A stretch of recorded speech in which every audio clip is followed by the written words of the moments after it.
All right, we are live. Unfortunately, with the wrong date. I just noticed posted on Twitter, but live is live, and live is now. It is Wednesday, it's October 9. Don't disregard what anyone else might tell you or might have told you on Twitter recently, but might have been my fault. Not that.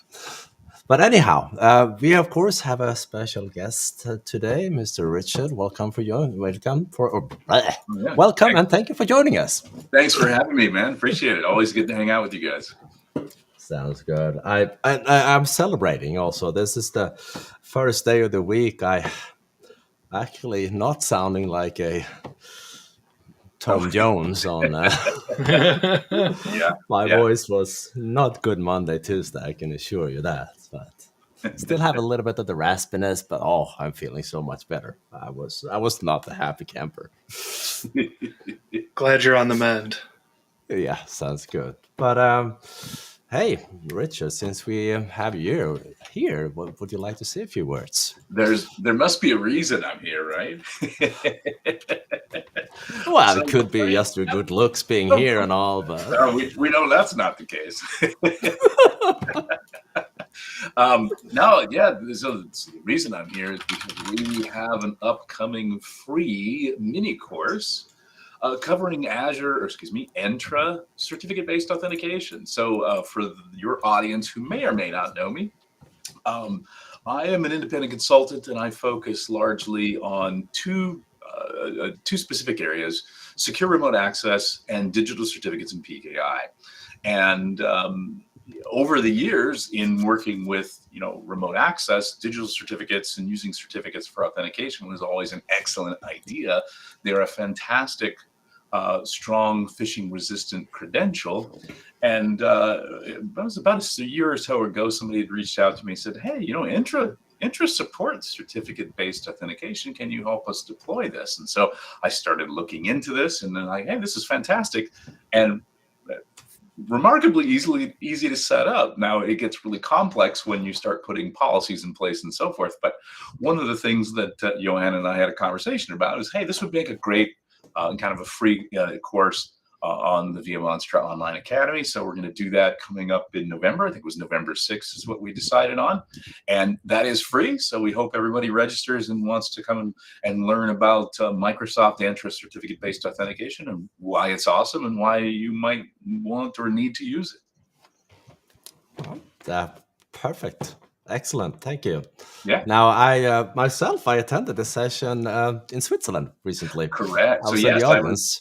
Yeah, so we were both at the Workplace Ninja conference in Switzerland a month or so ago. Yeah, and I gave a talk on this. So glad you sat through that and found it useful and informative enough to share it with your audience, because I think it's a way to really improve your organization's security posture and really address some specific needs for meeting passwordless requirements, but doing so in a scalable and effective, cost-effective manner. So I think that's we're going to cover all that in the mini course in a couple of weeks or a month or so, and so I think it'll be real good.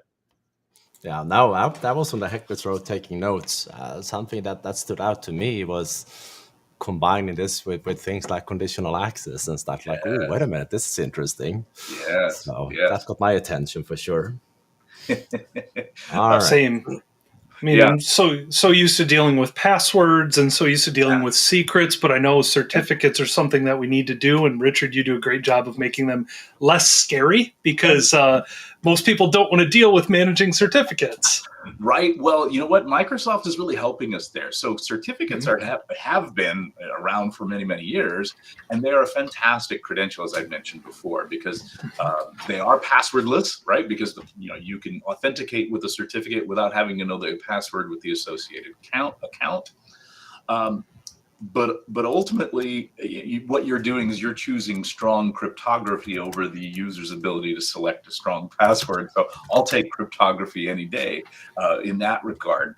But ultimately, now there's this huge push towards passwordless, and people naturally think of the FIDO tokens and stuff like that. And those are awesome, but I really believe that certificates have a place in this conversation. And in fact, I think they, especially at scale, have some real positive benefits. Now, when you start talking certificates, people do tend to panic because they imagine having to have some sort of certificate services infrastructure. And if you've had ADCS deployed and working, that's awesome. But when it doesn't work, that can be bad, and people don't want to manage that. And this is where, again, as I mentioned before, Microsoft really helping us, because Microsoft earlier this year introduced Cloud PKI for Intune. So now you don't even have to have any infrastructure. You can start issuing certificates quickly and easily. I did a talk about Cloud PKI for Intune at the Workplace Ninja Conference as well, and demonstrated that you can get this set up in short order, and you can be issuing certificates in a very secure way, in a very robust and scalable and secure environment for which you don't have to manage at all. And now you can take advantage of this. And so we'll cover all that in the Intune, or in the mini course here coming up. And I think you'll find, and your audience will find, that there's some compelling reasons to consider it. And I think that the fact that, again, we have cloud services for PKI now, so that kind of takes that burden off of the administrator. And one less thing that they have to worry about, that they may find that this works out quite well for them. Well, out of curiosity, are you completely out of stickers from the conference, or do you still have a few? So you are referencing the stickers that I brought that says it's always DNS when it's not, it's certificates. Yeah, that's the one. And yes, they were quite popular, and I gave most. I probably have a couple left. I am planning to print another run of those, so I'll make those available hopefully soon, because they were quite popular. Did mine make it home with Johan? Oh yeah, no, I don't think so. Unless he grabbed an extra one. Keep me in mind for the second run. You bet. The rerun. All right, Andrew, good sir, what have you been up for the last 7 days here? Me, nothing, but the community, very busy. Got a couple things that I wanted to share today. So you I can can go share ahead. your screen, that's what you're saying. Yes, sir. All right. First thing I had was a follow-up from last week. David Segura had tweeted that the OSD PowerShell module had been updated to support 24H2, and now OSDBuilder itself has been updated with initial support for Windows 11 24H2, which is awesome. Thank you, David, and anybody else that helped. I did notice in the tweet, or in the thread here, that updates are no longer using WSUS and are instead being pulled from the Microsoft Update Catalog directly. Which was pretty interesting. And Dave mentioned a little bit about that will allow updates to come down quicker and for some more customization in the future. So looks like there's some cool things to look forward to here in the module, as always. Another thing I came across, interesting article here from over at the Patch My PC blog. Looks like Rudy Ohms wrote this. If you've ever seen this error here, or this message, this app has been blocked by your system administrator, Rudy goes through some of the reasons that this could actually happen. We have some obvious ones in there, if actually app blocker has been configured or Defender application control has been configured, but some other things that you may want to look into as well if you run across this message. And sort of a small but welcome update. I mentioned this to you, Johan. You got the sneak peek on this on Monday. Johan and I often talk about how in Microsoft 365, by default, your users can self-service, purchase licenses, or start trials. We're not personally the biggest fans of that. Some others may be, and that's okay. Up until now, the only option that we've had to disable that is using the MS Commerce PowerShell module, which you can find right here on the PowerShell gallery. This allowed you to connect to the Commerce APIs and actually disable the self-service purchasing or trials that you wanted on a per service or application basis.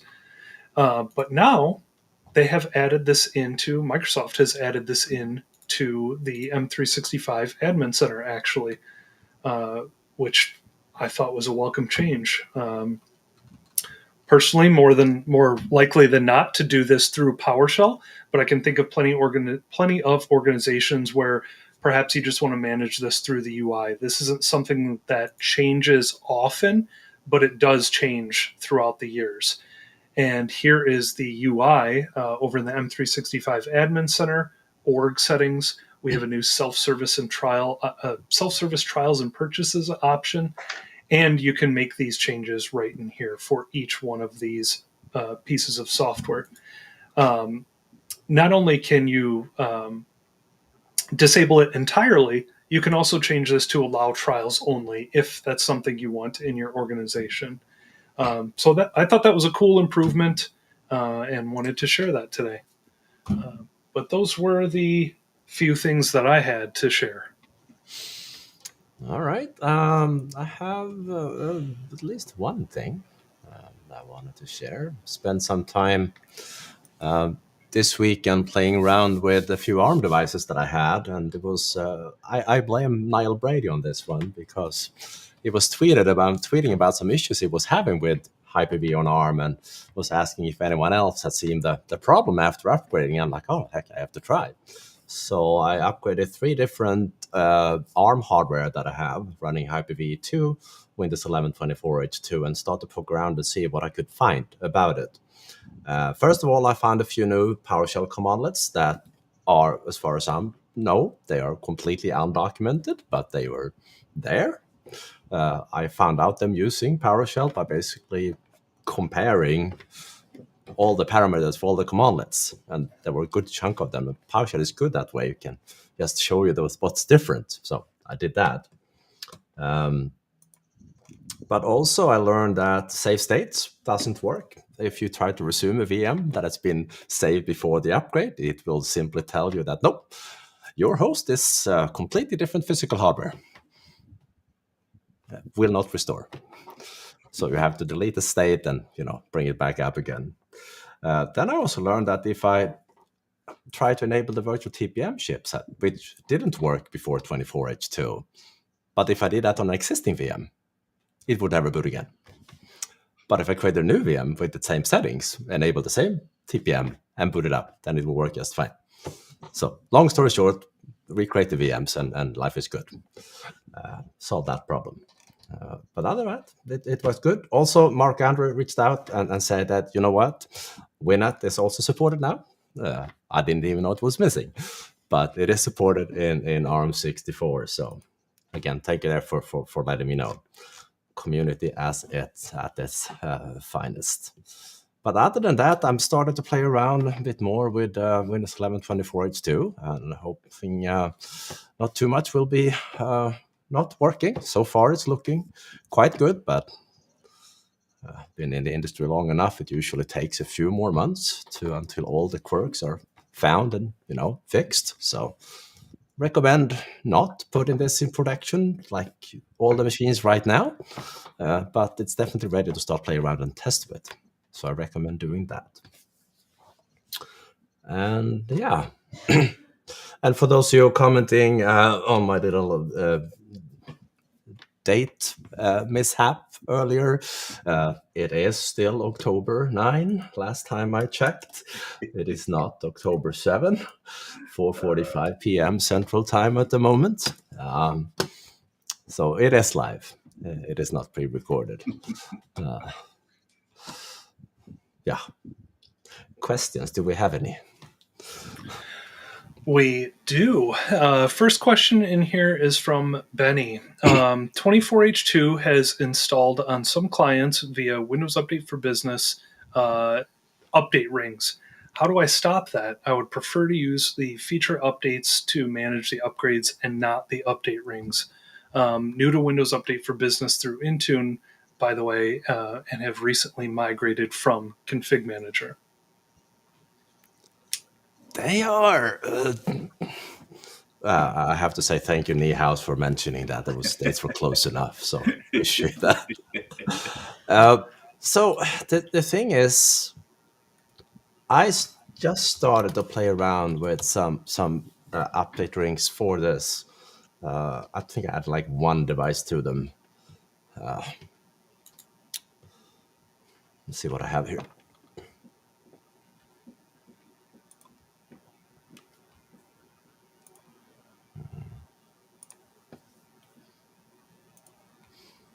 Because it did show up, and it did that the first day when Windows 11 was released. 24H2 was released, and that was the first. I've never seen Intune been this quick adding it in as a feature update, but sure enough, if I check these settings, this one is available. I made it optional, and it showed up pretty quickly on the device, and I just allowed it to install. The thing is, it should not offer this update unless you do this. So if your devices are being offered 24H2 without you deploying a feature update ring for it, it shouldn't. Because none of my other devices were showing up 24H2. And they are being targeted with a 23H2 ring still. So if you see devices that does that anyway, I suspect a bug. I would highly recommend filing it so not more people would be affected by it, if that's the case. Or potentially, if there is no feature update policy assigned at all, is it rolling out normally through Windows Update at this point? So if you have no feature update policies and just have it enabled in update rings, and you had a 0 deferral day for feature updates, I guess it can show up. I just haven't tried. That would be my best guess of what's happening here. So long as it is actually rolling out through Windows Update, which I believe it is. Yeah, I do not know. But my thinking is that if you don't have any of these at all, and if you go to update rings and you have a very short, good Lord, time frame here, it could. Yep. But, Benny just replied, have no feature update policies and has 0 update in the update ring. So if you're referring to, Benny, if you've got a 0 right there that Johan's showing and you have no feature update policy, this update ring is just going to offer whatever the latest is. Yeah, so I mean, you can bump it up. I think the maximum is 365 or something like that. This is a long. You can try PyImp in 366 and see what it says about it. Yeah, it has to be 365. So you can push it out into the future. And I recommend that. I mean, pilot is fine, testing, whatnot, but production right now, I recommend waiting. Yeah, by the way, that's a fantastic idea because just for your audience edification here, if they're still using direct access, that's broken in Windows 11 24H2. So I had a couple of folks reach out to me and say, hey, we're doing some early, upgrades, in-place upgrades, and now we realize that direct access doesn't work. So I spun up a couple of new VMs, did some testing, and sure enough, it's broken. Reached out to my friends at Microsoft. They were able to reproduce, filed an internal bug report. So yet another reason to hold off on Windows 11 24H2. If you're using direct access, it's going to kill it. So heads up on that. All right. Thank you, sir. All right. Got a question here from Matt over on YouTube. Any requirements hardware-wise for 24H2 and Hyper-V as well? Any new hardware requirements that you've seen? Not for not for normal features, but I'm assuming the Copilot Plus branded PCs to have power enough to run upcoming AI features, that there will be some hardware requirements that did not exist in early versions of Windows 11. So either you're going to need to have an NPU, a neural processing unit, on the devices, or a really, really fancy GPU when support for that will become available in Windows 11. Microsoft hinted they will start to push these updates out in October, but I bet you that a lot of this will be announced publicly during Ignite. And if you, by the way, are coming to Ignite this year, please come and say hi. I'll be there, be managing the Q&A booths that they have down in the expo area, and I'll also be speaking about Windows 11 upgrades there. So looking forward to that. It's nice to have it practically in the backyard, but a short drive away. It was different when I lived in Europe. It was like a 8-hour flight to get to Ignite. Yeah. So, yeah. Awesome.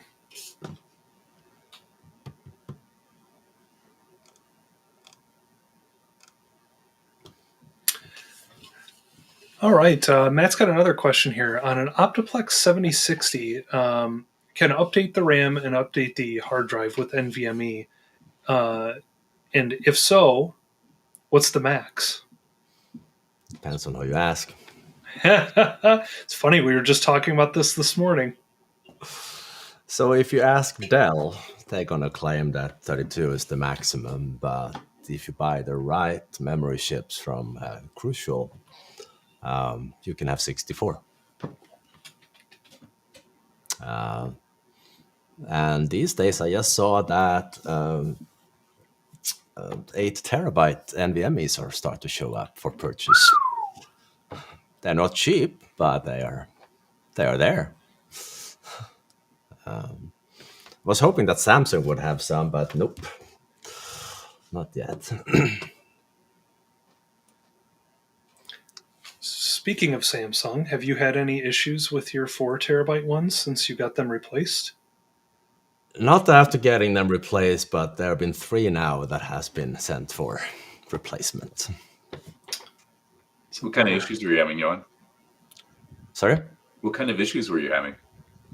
About every second day, they will drop from the Hyper-V hosts. Very good. Okay. I've had Disappear. the same problem. I had the same problem, and I actually changed my controller and have since not had any problems, fingers crossed. So that's good. I haven't replaced any of my drives. So no, we replaced it with new ones and problem went away. It's like, all right. So same controller, same everything. Wow. Yeah. Good to know. And yeah, I tried. I had one integrated HP controller. I know Andrew had one too. And I also had a third-party one. All the same problem. Yeah, I had a third-party one, and I switched to a Dell controller. And I switched to a Dell controller mostly because I wanted more slots, and it was just, I have a Dell PC, so it made sense to kind of keep it in the family. And after I did that, the problem went away. And I'm like, okay, great. I'm glad. I assumed it was the driver, the controller, one of the two. And since I wanted to update the controller anyway, that was my shot. So, but that's interesting. So you had to replace drives to fix the problem, though? Yep. Wow. Yeah. But yeah, I mean, it was basically, you probably had the same thing, right? All of a sudden, all of your VMs are offline and boom, the drive's gone, right? And reboot usually brings it back, or yeah. Yeah, exactly. Yep. Interesting. Good to know. That was no fun. Yeah. No, definitely not fun at all. All right. And it's so hard because I've been using Samsung drives in these machines for years and years. Never had a problem. And I was gonna say they have been rock solid for me over the years as well. So I still have one of the smaller M2 SSDs from probably 10, 12 years ago. It's running somewhere around here. I don't even remember which computer it's in, but it's in one and it's running. It's awesome. Just to your point, Richard, rock solid otherwise. Yeah, I've never had a complaint. Good performance and good reliability as well. Yep. Matt was also asking, Johan, any recommendations about hardware compatible with Copilot? That is simply buy those that are certified for it. That's the. I don't know at this point, but I would guess that would be the. And it's not really Copilot per se; it's specific features on that platform. I mean, you can use Copilot today on any Windows hardware pretty much, but when they start to leverage software out that depends on that compute power, like the upcoming recall feature that are bringing back into the Insider program after making some apparently very much needed security changes on it. That one is going to require some serious juice to run. It's not like you can just take a Core i3 and hope it will happily compute that kind of workload. You compare it to an NPU that can do like 45 trillion operations per second, and that Core i3 can do like 2. Total 2. Big difference. A little bit. But I'm excited for all of this. I mean, I've seen folks starting to even use local learning models themselves running on devices to either for things on that device or on that local network and start to build solutions around it. The future is bright. It's so cool. I was at the WUfB Ninja Summit. I was able to sneak into Petri's session, the gentleman behind the Intune Details tool. Remarkably smart gentleman. Not only did he write that massive PowerShell script, but he also wrote a custom AI bot/agent where he was able to dump in Intune log files into it, and it will tell you what's wrong with the log file. And I was like, "You're smart." That is brilliant. That's for sure. So yeah, I mean, the only thing that bothers me right now is if you want to use the really fancy stuff that is available, it's so darn expensive. Yeah. Still. I saw a blog post, I forgot his name. There was a gentleman who wanted to use Copilot for security for their SOC they were running, so Security Operations Center. It is, SOC, yeah. And he found that in order for them to be able to use it fully without no throttling or anything, they have to buy 6 of those, whatever they're called, units that you have to pay for. And that was a monthly cost of $17,000. I was like, that's a lot. To say the least. Yeah, no, just maybe not for me just yet. I was actually trying to find you had mentioned somebody running local AI, and I had bookmarked. I haven't watched it yet, but I think you shared Dave's Garage. He did I don't remember his last name. Dave Plummer. Oh yeah, the developer. Yes. Dave Plummer, right? Yes. Yes. Old school.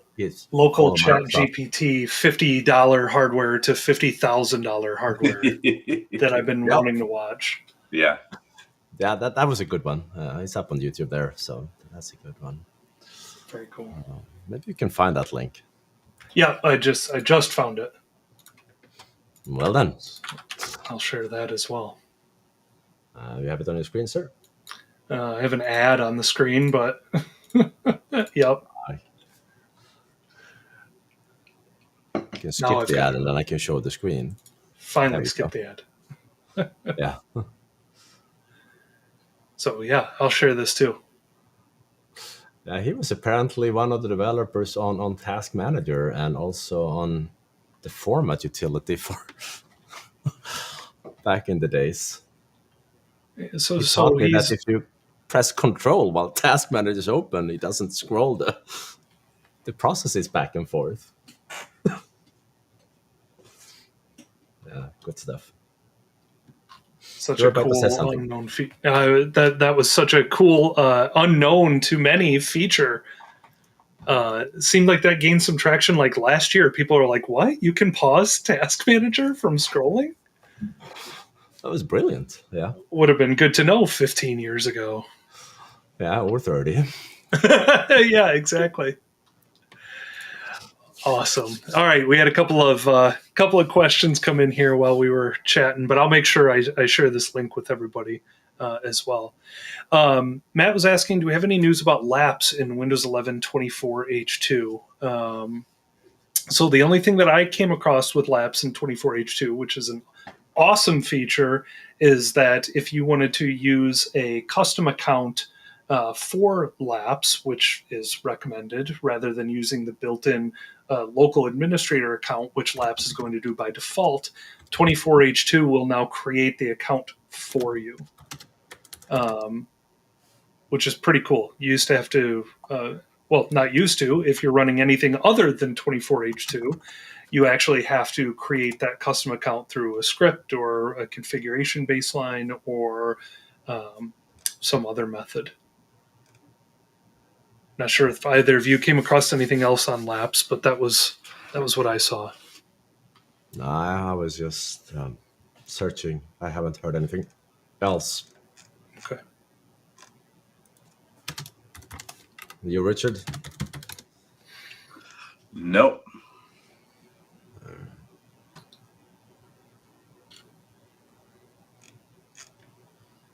All right. Sorry, I keep thinking about that. How do you build a workstation for $50,000? That isn't a Mac. Right, there you go.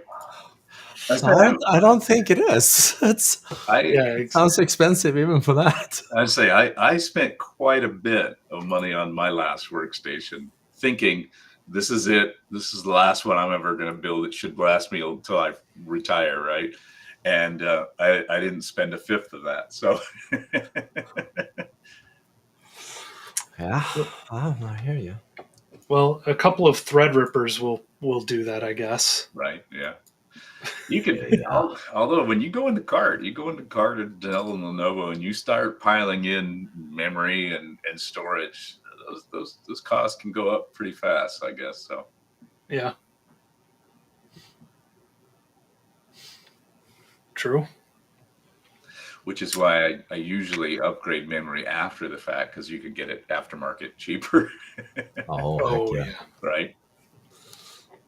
Yeah, I was looking for memory for me and Andrew have a bunch of HP workstations and want to throw in a bit more than we had. Yeah.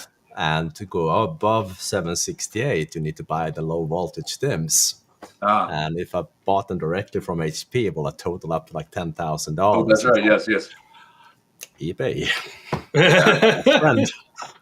Yeah.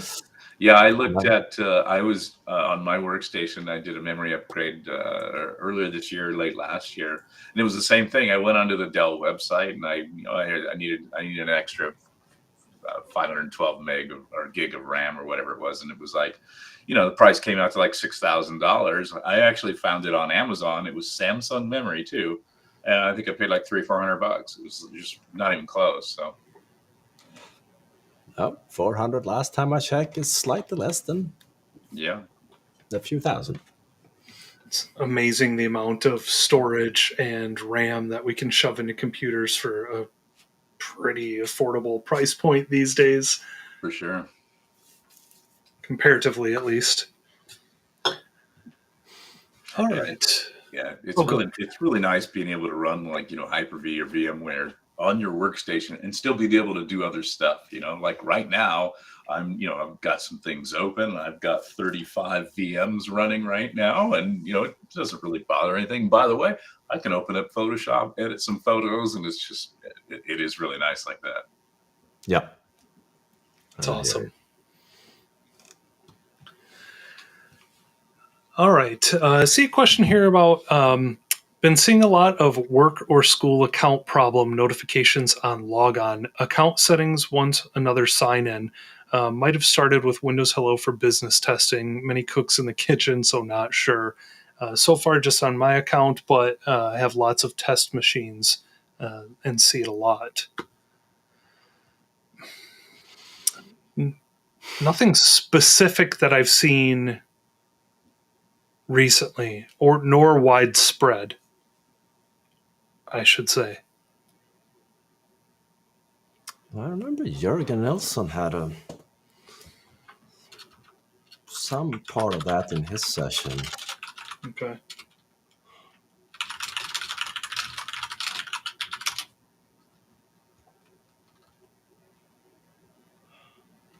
No, nothing generic that comes to mind. Probably will like 2 seconds after we hang up today, but right now it's a still. Well, if one of us thinks of it, we'll have to write it down and share next week. There you go. Yeah. Or I have an idea. Gonna steal the screen. We were planning on announcing this anyways. I might as well do it now.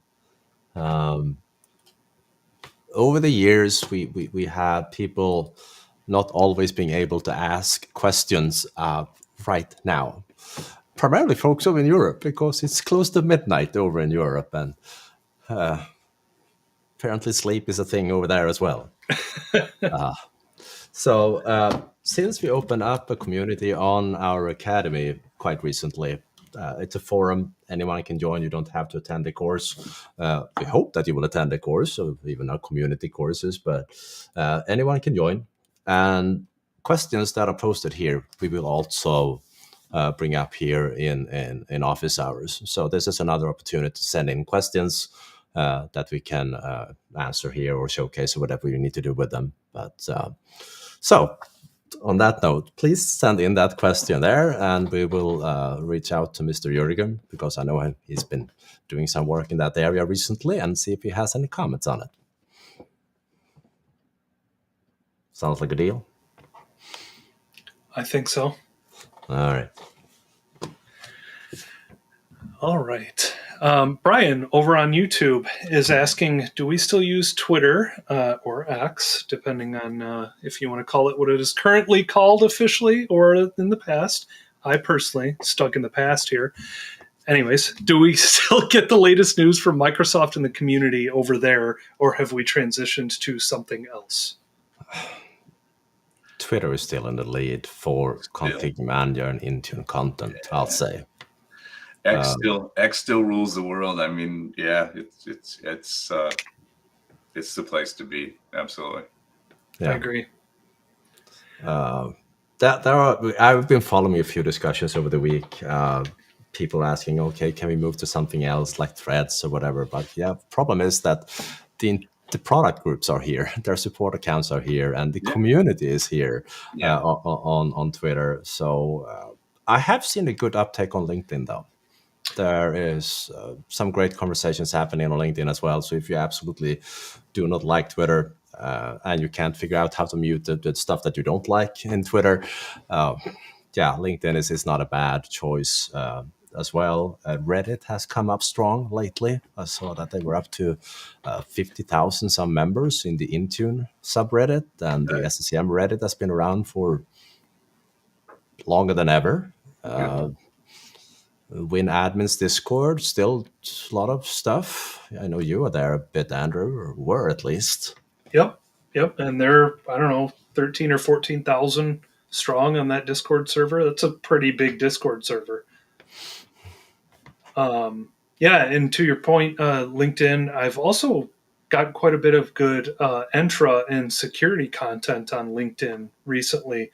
And I've gotten most of that on the LinkedIn side. It may just be who I'm following on one platform versus another, but I've definitely picked up a lot there. And, being in ConfigMgr and Intune world, we end up dealing with Entra and security and Defender. And so would definitely recommend that. Yeah. I mean, you don't have to write anything on Twitter, but just tuning in and subscribing to a few folks. Following a few folks. is useful. Definitely. No question. All right. Any ideas on how to generate patch compliance reports for older Windows updates from the last 10 months that have already been superseded by recent releases in ConfigMgr?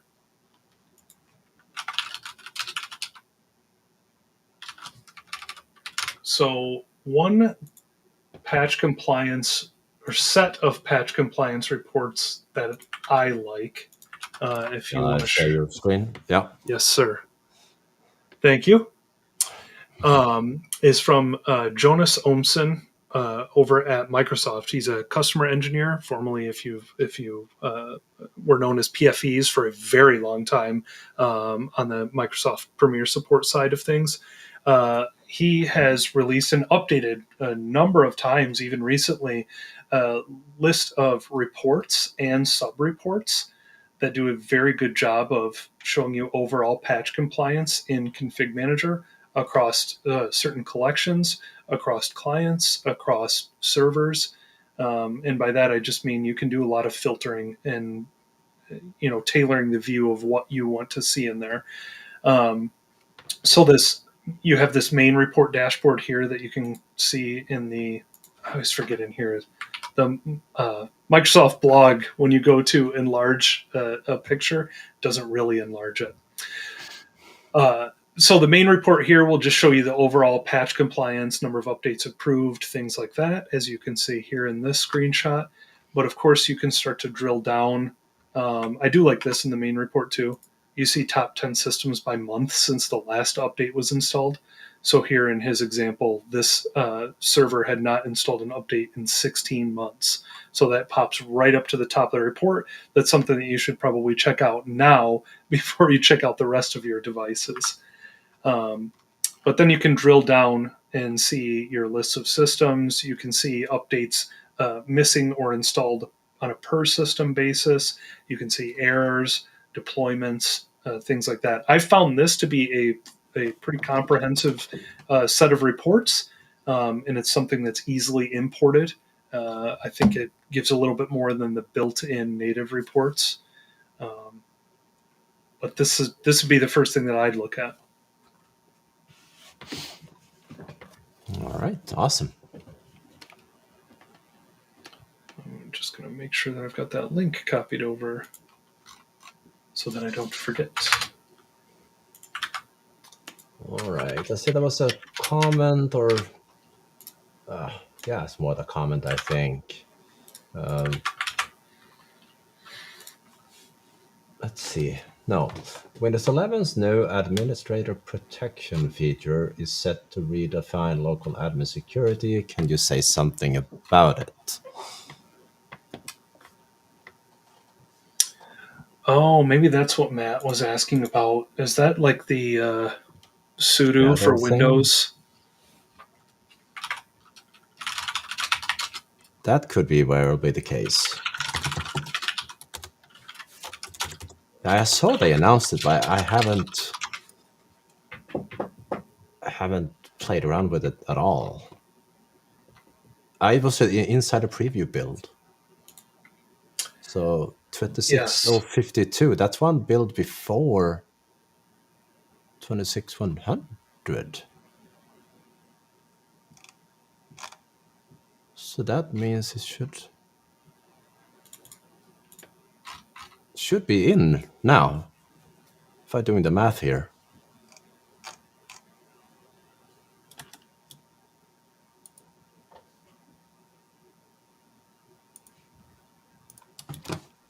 Let's see if it's this one. Where did my screen share go? Could it be this one?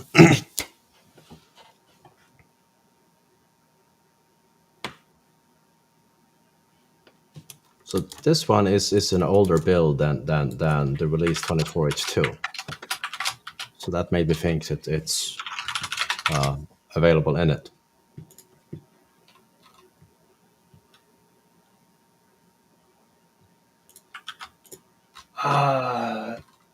This might be There's a blog post from today that Rudy posted. Oh, there you go. You have the link? Or do you have it up on your screen? I have it up.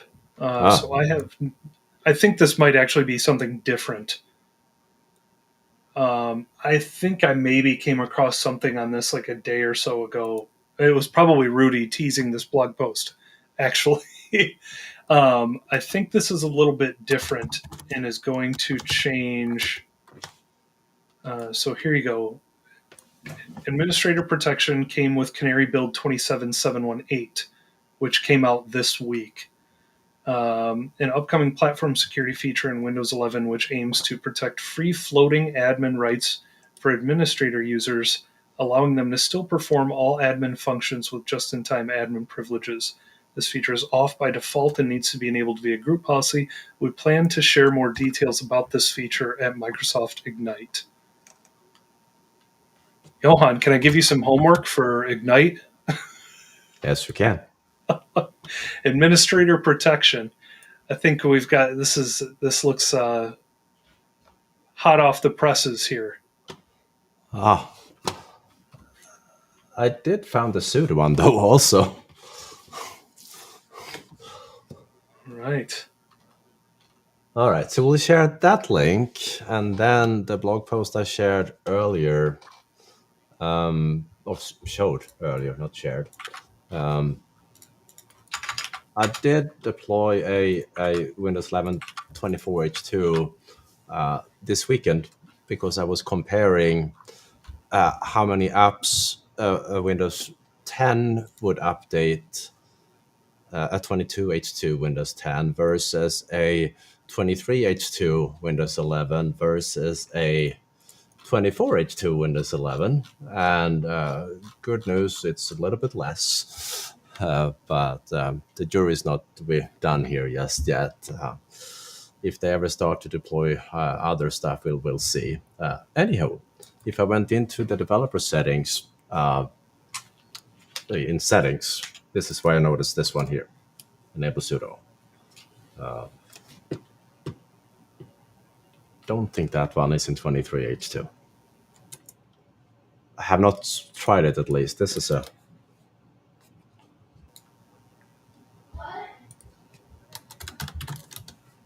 So this is a 23H2. If I go to settings on that one and developer,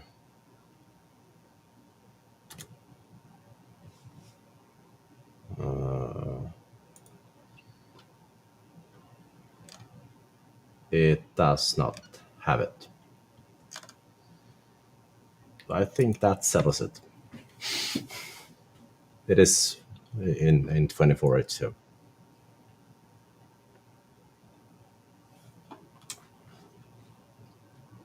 All right. Well, coming up with a lot of, I'm coming up with a lot of homework for myself after we get back from MMS. Yeah, no, this is cool. All right. Yes, it is. All right. We have a question from one Michael Niehaus here in the chat. Do you use storage spaces with Hyper-V, and do you recommend it? It's usually us asking him questions. I know, right? I used to back in the days, and back in the days, we're talking Server 2012 R2. I used storage spaces quite a bit because the hard drives were often smaller and I needed more space. I used storage spaces to combine them into larger entities. But for the past 8-9 years, no, I've just been buying larger hard drives and having many of them rather than combining them. Richard, anything that did you like? Same here. Once we could get SSDs of a decent size, starting at 2 terabytes, and obviously the 4 and 8s are even better. I've the same way. To me, storage spaces just ended up causing more problems than it would solve. I would find sometimes that a disk would be marked offline when it was perfectly healthy. I just had too many problems with it, and so I've done the same thing. I've just literally gone back to just drives and call it a day. I mean, if you get a few 4 terabyte ones, Yeah. now we can buy 8 terabyte ones. You can have a lot of VMs. Yeah. I use data deduplication all the time because that's rock solid. Yeah. Oh yeah, no question. But yeah, I'm the same. I think I have my here. I have a pair of 4 terabyte Samsungs, the 960s, and don't have any issues there. So no need for storage spaces there, at least from my perspective.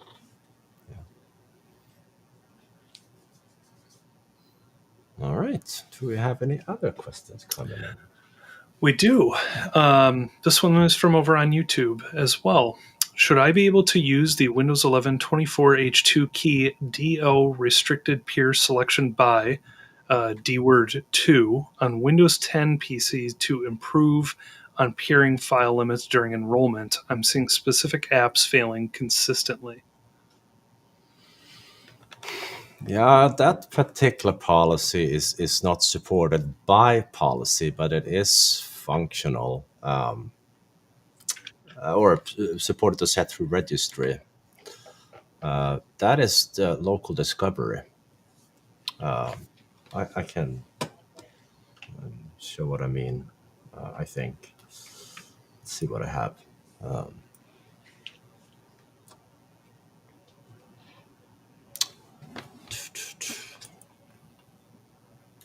That was a Windows 11 one.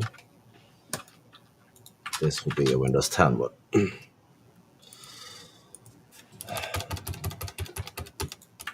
So if you go to software policies, DO, this one here, was that the policy? Yeah. So this one here is currently set to by subnet, so it has a value of 1. But for DNS SD, the value is 2. So if I open up the policy editor on a Windows 11 box, should have the right description for it.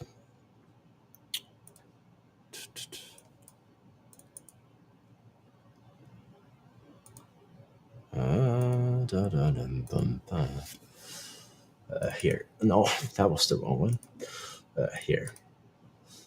So 2 should be local discovery. And the keyword is DNS-SD.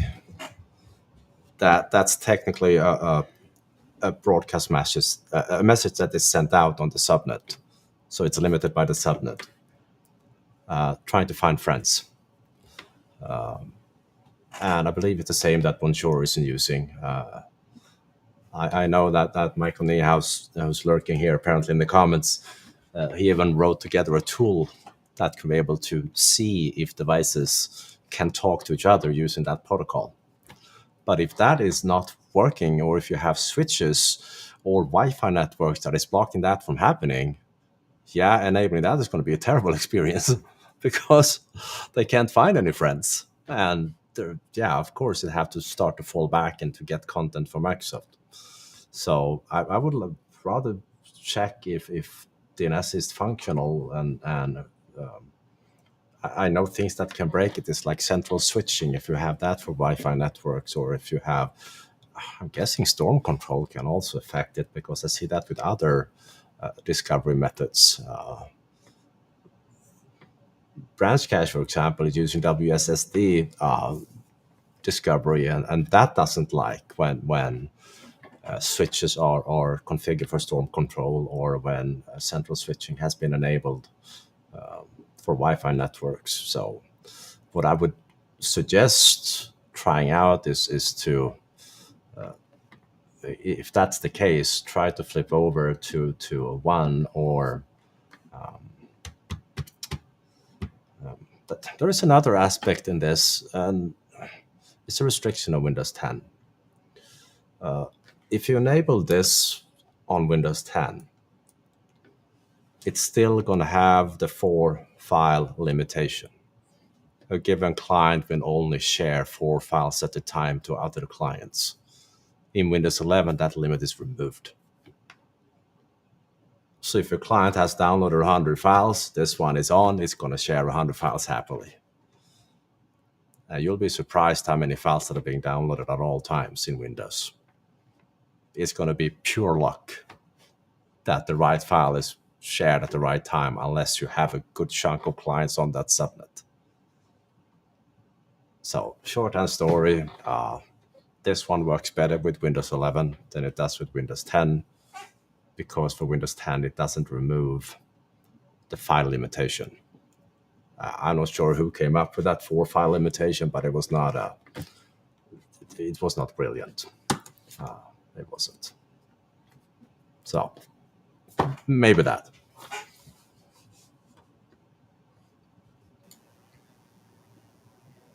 All right. Looks like some positive feedback here in the chat from that response. So thank you, sir.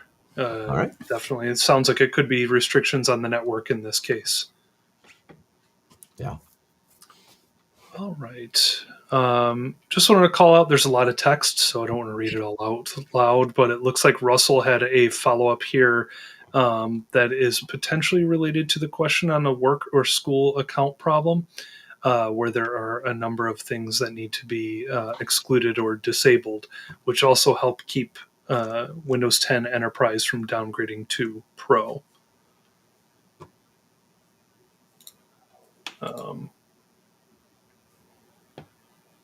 I think they need to be, these are a couple of things that may need to be excluded from like a conditional access policy or something. Because you can have conditional access policies that are actually blocking some of these things and causing trouble. So the device directory service, the command service, and the activity feed service that you may find in Entra. So thank you for that, Russell. All right. Matt is asking, I think we've got a couple more questions. We're going to be getting pretty close here to time, but Matt's asking, one of my clients asked me why, since the September update for Windows 11, when you click on the user's picture, it does not give you the option to sign out or any other options. Do we have any ideas on that? Nope. Not from the top of my head, I don't.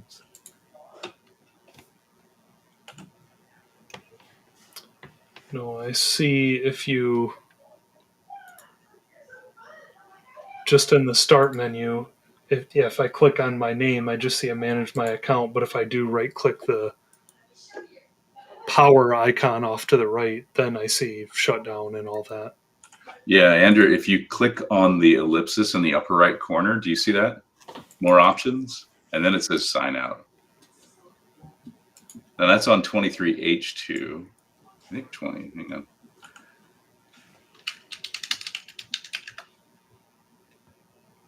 Yeah, 23H2. There's an ellipsis that you have to go find the sign out button. On 24H2. The sign out it's just a sign out button in the upper right, or is linked in the upper right. Interesting. Yeah. I mean, that makes sense. Screen, Andrew?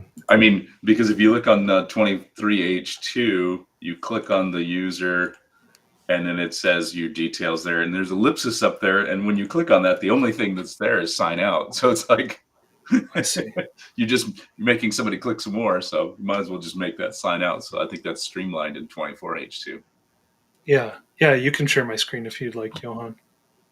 When I find the button, I will share it.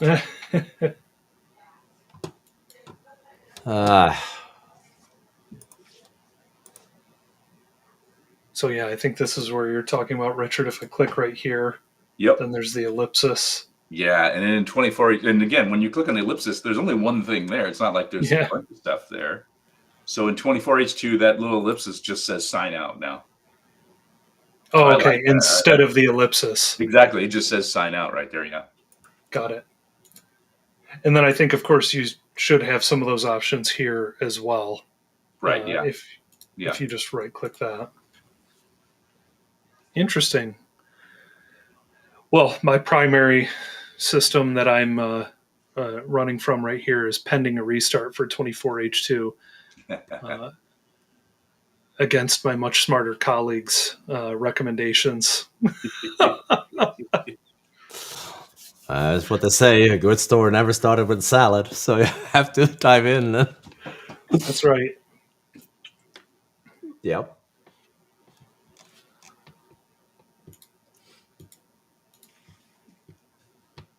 Awesome. And then, sorry, we did have one last question that I meant to point out. Thanks for the SSRS patch reports. Do you know of any similar reports available for Power BI? So this is related to patch compliance. The one that I have seen, and there could be others out there that either I'm not thinking of or just haven't seen at this point. Patch My PC put together a Power BI dashboard for patch compliance a few years back. Not much has really changed in this space, so I would expect that this would still work. And I say that just it hasn't been updated in a while, but it's a fantastic Power BI report if you'd prefer Power BI instead. So I'll share this as well. Great question. Brilliant. Alrighty. We are definitely up on time. Andrew, Richard, thank you so much for joining. Hey, thanks for having me. Always good hanging out with you guys. Great to have you. And thank you everyone out there for tuning in. We hope to see you again next Wednesday. And a great rest of your day, everyone. Bye for now. Everyone. Thanks. Have a great one.